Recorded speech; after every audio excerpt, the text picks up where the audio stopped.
François Gimbous tourna que voici à la vie sauve grâce à la prompte intervention des populations. Le chauffeur de taxi est dopé, ensuite tabassé et laissé pour mort par ses bourreaux au lieu du complexe Beyak dans le 4e arrondissement de Yaoundé. La scène se déroule dans la matinée du 15 août 2025. Selon des sources du commissariat, tout est parti des passagers transportés du quartier Kouaban dans la Mefouya Famba à destination de l'avenue Germaine dans le 5e arrondissement avec un arrêt au lieu dit complexe Beyak. Chemin faisant, l'un des passagers qui attend sa sœur sur les lieux offre un jus au contenant des somnifères au chauffeur qui s'endort. On fait pratiquement 15 minutes sur place. La dame ne sortait pas. Le monsieur me dit, les femmes sont comme ça de nature, qu'ils aiment faire attendre les gens.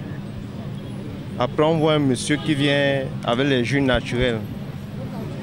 C'est d'où le monsieur me dit, on a déjà passé du temps ici, si on peut prendre un jus de temps que la dame s'apprête pour sortir. C'est d'où le monsieur prend le jus, il boit. En fait, il me donne aussi pour moi. Avant de me donner, lui-même il goûte.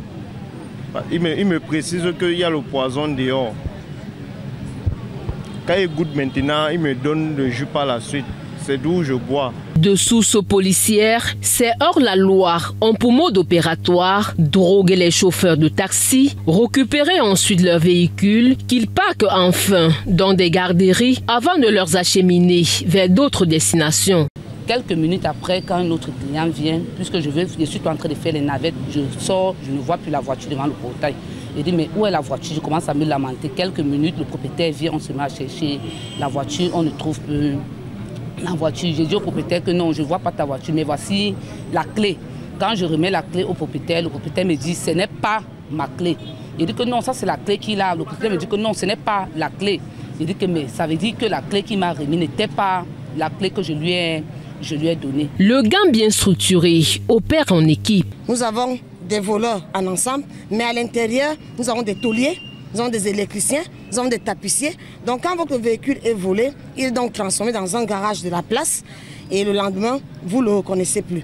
On dénombre cette véhicule récupérée. Occasion pour le commissaire divisionnaire Christine Irène Minjom, qui conduit l'opération, d'appeler la population à plus de collaboration avec les forces de l'ordre, tout en insistant sur la vigilance dans les garderies. Ne pas recevoir les véhicules conduits par les tiers. Se rassurer de celui qui dépose le véhicule et quel est l'objectif de la personne.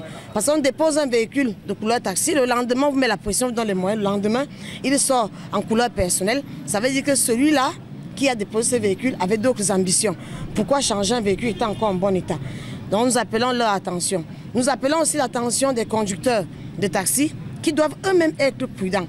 C'est vrai, on ne peut pas interdire la conversation, on peut interdire la gentillesse, mais quand même, on leur demande de ne pas prendre des denrées de consommation immédiate qu'on leur offre, des biscuits, des jus et autres. C'est pas cela aussi qu'on les drogue et après ils se retrouvent à l'hôpital sans savoir ce qui s'est passé. Les mises en cause sont présentées à la presse ce 30 septembre 2025 à Yaoundé. Les enquêtes se poursuivent pour mettre la main sur le chef de gang en cavale.